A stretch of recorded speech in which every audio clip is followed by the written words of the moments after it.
apply it. And I'm applying it right where the product starts.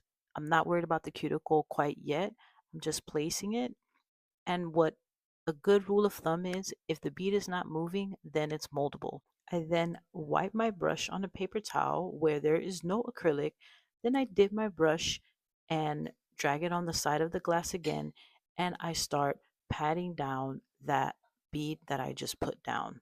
And I'm really using the belly of the brush to push down and shape the acrylic to where I want it to be.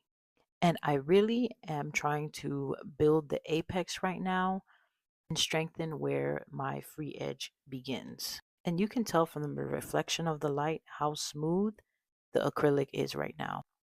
And all I'm doing is dipping my brush in the monomer, wiping my brush to make sure there's no extra acrylic in there, and then patting it down until it's nice and smooth to the consistency that I like it. And again, at this point, we're just focusing on the apex. Here you can see from the side that it's already starting to build me a nice foundation for my apex. You really want it to be the thickest part of the nail so that if there's stress on the nail, it won't break. Now we're going to move into the cuticle bead. Again, we're going to dip it into the monomer, take out as much liquid as possible, and we're going to get a very small bead. And your liquid to powder ratio will come with practice, and also the size of the bead that you need will also come with practice because everybody's nail beds are different, so you're going to need a different size for everyone. Now I place it right before the bead. I know it gets a little bit fuzzy here, but it will clear up.